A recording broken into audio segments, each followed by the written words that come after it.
Halo semuanya, selamat datang di channel Analisa Trend. Pada video kali ini, saya akan menganalisa saham TOWR. Oke, sebelumnya disclaimer terlebih dahulu. Jika sudah, mari kita mulai.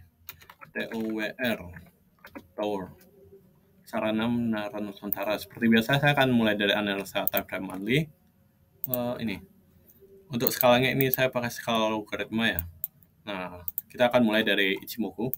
Di sini kita bisa lihat ini Senko span bank-nya flat, A-nya turun, Kijun Sen-nya flat, Tenkan Sen turun, Chikou span-nya ini masih di atas candle walaupun dia turun. Jadi secara keseluruhan, secara monthly ini masih uptrend, tapi dia cuma sedang terkoreksi aja, oke.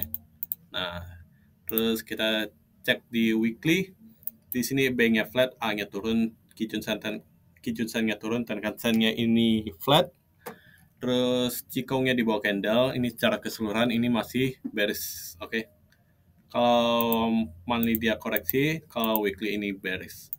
Kita cek di daily, di sini kita bisa lihat bank-nya flat, A-nya flat, terus Kijun Sen-nya flat, Tenkan Sen-nya ini sempat naik tapi flat lagi. Cikongnya ini sideways ya, karena di dalam candle ke-26 dari hari ini. Nah, jadi secara keseluruhan ini daily-nya ini sideways. Oke. Nah, dari sini kita udah bisa lihat ini. Monthly koreksi, weekly-nya bearish, daily sideways. Jadi kita ikutin yang mana, oke? Nah, kalau di sini sebenarnya nggak terlalu perlu dipusingin. Jadi kita ikutin dari yang utama, oke? Jadi sebenarnya kalau kayak gini, kita udah tahu monthly ini koreksi, weekly ini bearish. Artinya koreksi monthly ini belum selesai karena weekly ini masih bearish, oke? Nah, terus kita udah tahu weekly ini bearish, tapi ini di daily sideways. Berarti sideways ini sebenarnya koreksi dari weekly ini, oke? Nah, untuk lebih jelas kita sekalian ini saya akan analisa Elliott Wave untuk ngeliatin lebih jelas ya. Di sini kita cek ini kenaikan impulsif yang ini sejak IPO sampai sini 2015, terus turun koreksi terus naik lagi. Oke. Nah, turunnya ini dia turun ini turun A B C, oke. Nah, terus kita zoom di weekly. Di weekly ini kita kelihatannya gimana nih? Ini bisa 1 2 3 4 5 enggak? Ini 1 A B C 2 3 4 5 bisa kira-kira. Ini kalau kita lihat untuk Elliott Wave kalian harus ukur wave 3-nya ini apakah paling pendek. Wave 3 lebih pendek dari wave 1 enggak, wave 3 lebih panjang dibandingkan ke wave 5, wave 3 juga lebih panjang, berarti ini valid. Terus wave 4 ini nggak masuk ke area wave 2 atau karena dia ini patokannya di sini juga nggak masuk. Oke, jadi kalau kita counting ini sebagai 1, 2, 3, 4, ini masih valid sebagai impulsif. Tapi yang pertanyaannya itu, wave 5-nya emang gini, ABC? Bukan kan? Ya ada kemungkinan ini wave 4-nya di sini. Jadi wave 1, wave 2-nya ini expanded flat, terus wave 4-nya ini juga kemungkinan ini complex correction ya, kalau wave 4-nya. Kalau dilihat. Ini mungkin ABC, ABC, ABC wave 4-nya, yaitu WXY. Nah, terus baru wave 5. Oke. Terus yang sekarang ini apa berarti? Secara weekly, ini kan berarti harusnya setelah 5 wave ini bisa jadi penurunan ABC dong. ABC, kan? Nah, kalau kayak gini, kita zoom di daily, kita bisa lihat sini kemungkinan ini. Kalau ini 5 wave, ini 1, ini 2, ini 1, 2, 3, 4. 1, 2, 3, 4, 5 di sini. 3, ini mungkin 4 baru 5. Oke, paham? Jadi kalau kalian gabungin lagi sama Ichimoku yang tadi. Nah, ini hilangin dulu ya Ichimoku. Di time frame monthly, Ichimoku ini adalah koreksi. Oke. Di mana koreksi yang di monthly itu maksudnya ini koreksi ABC ini. Oke. Nah, terus di weekly ini adalah bearish. Bearishnya kenapa? Karena bearishnya itu sebenarnya wave 5 wave impulsif ini yang turun, yang untuk membentuk wave A. Oke, itu bearishnya weekly. Oke. Terus kalau kalian zoom di time frame daily, ini sideway. Sideway ini kenapa? Karena itu sideway adalah wave 4, oke. Wave 4 ini mungkin dia complex correction, makanya dia kelihatannya sideway, susah di counting. Nah, tapi target utamanya adalah di wave 5 ini adalah, berarti ini ada kemungkinan dia lanjut turun. Bisa jadi wave 4-nya selesai di sini, 28 Maret. Berarti kalau kayak gitu gimana? Nah, kenapa? Oke, ini ya, sedikit tambahan lagi ya. Kalian buka Ichimoku, ini fokus ke Kumongnya ya. Nah, ini Kijun Sen Tenkan-sen, Chikou-nya dihilangin dulu. Di sini kalian bisa lihat, seperti yang pernah saya jelasin dulu di video analisa IHSG, kalau ini misalnya wave 4 ini, wave 1 ini biasanya akan menembus Kumo atau mendekati Kumo kan. Wave 2 ini retest, wave 3 ini meninggalkan Kumo lagi. Wave 4 retest kedua, nanti ada wave 5 itu untuk mengejar Kumo lagi, oke.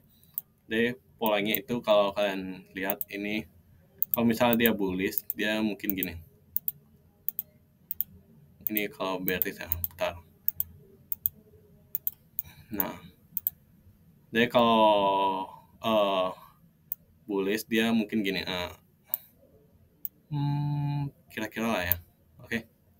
Jadi wave satunya ini pertama dia tembus Kumo, terus ini keduanya ini dia retest ke lagi Kumo, maksudnya retest itu dia bisa jadi retestnya sampai menembus Kumo lagi, atau intinya dia searah Kumolan harganya.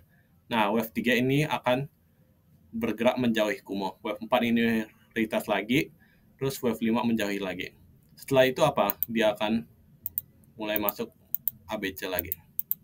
Oke. Nah, sama juga kalau misalnya dia bearish, ya kasusnya kayak gini. Yaitu Kumonya ada di sini, dia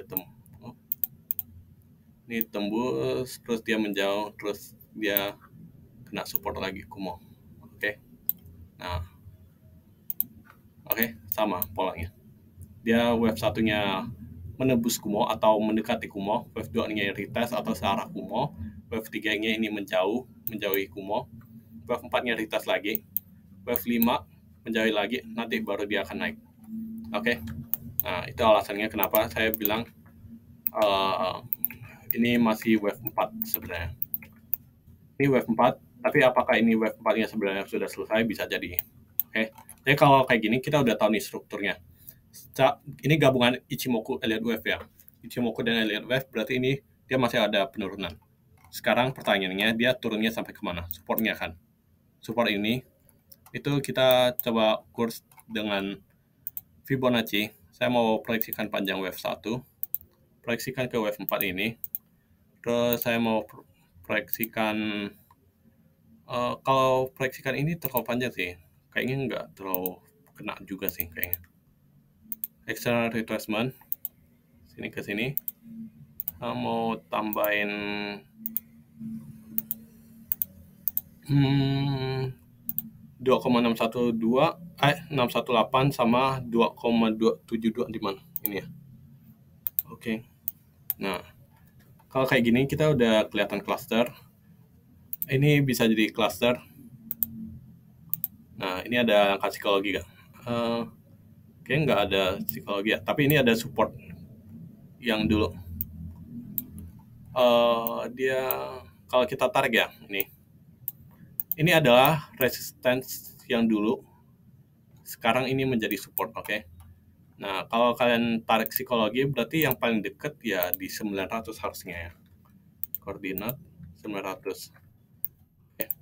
Angka psikologi yang paling dekat ya di 900. Oke. Dan ada penurunan, ada kemungkinan tower ini, TOWR maksudnya. Ada kemungkinan TOWR ini akan melanjutkan penurunan, targetnya kemana? Targetnya ke 900. Tapi bukan berarti targetnya ke 900, dia nggak bisa tembus sampai 800 ya. Itu ada kemungkinan. Jadi kalian tungguin dia bikin swing low yang signifikan. Oke, dia bikin swing low gini. Jadi kalau misal dia bikin swing low signifikan, itu konfirmasinya apa? Konfirmasinya adalah di Kumongnya. Oke, jadi kemungkinan Kumongnya, dia kalau misal bikin swing low signifikan, dia akan tembus Kumo ini. Kemungkinan. Kenapa? Terus kalau misalnya dia tembus Kumo, apakah itu telat? Sebenarnya enggak juga ya, karena kalian kalau perlu kalian ingat, kalau dia setiap kenaikan ini pasti ada koreksi lagi. Oke, minimal deh dia ada 3 gerakan. Karena kan kita tahu kalau sebenarnya dia naiknya cuma ke B. Nah, kalian masih ada gerakan yang ini ya, A, B, C-nya nanti. Oke. Nah, itu untuk untuk target penurunan TOWR ini ada di plus minus 900. Nah, sebagai konfirmasinya kalian harus tunggu dia break Kumonya. Oke.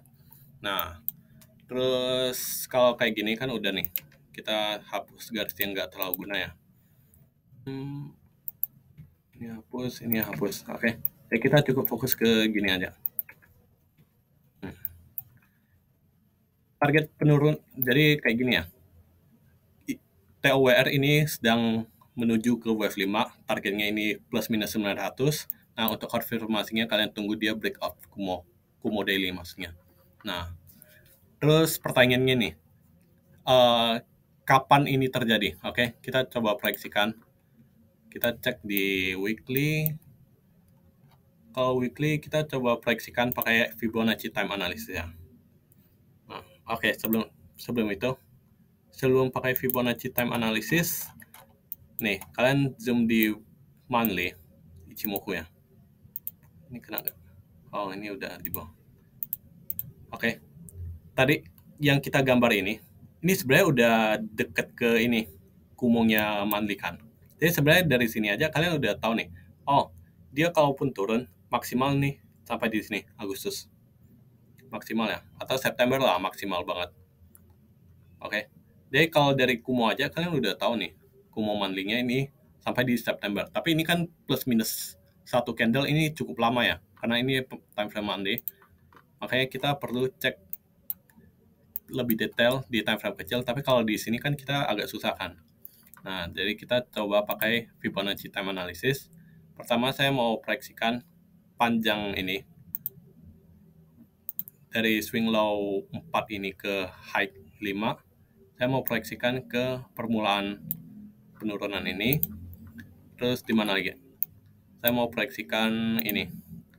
Swing high sini 3 ke swing high yang 5. Proyeksikan ke swing low yang ini deh. Swing low ini sih sebenarnya, swing low 4. Soalnya kan ini saya pakai ini ya, yang major swing. Jadi yang ini kan minor swing, nggak saya pakai nanti. Oke. Nah, terus ini saya mau karena kelihatannya agak jauh. Di sini saya mau tambahin ini 1272. Oke. Nah, terus di mana lagi yang bisa? Kita zoom di daily. Nah, di sini kita coba proyeksikan panjang wave 1. Di sini proyeksikan ke permulaan sini. Oke. Saya mau setting ini, mau coba tambahin ya. Misalnya ini tambah 3,272. Oke. Terus ini panjang wave 4 diproyeksikan ke sini, terus ditarik ke sini. Oke. Untuk yang bingung cara narik Fibonacci time-nya, ini kalian bisa cek link di deskripsi video tentang Fibonacci time analysis. Nah, kalau kayak gini kan kita udah dapat cluster nih kan harusnya. Di sini di mana clusternya? Ini. Di sini sama di sini. Ini paling dekat lah ya.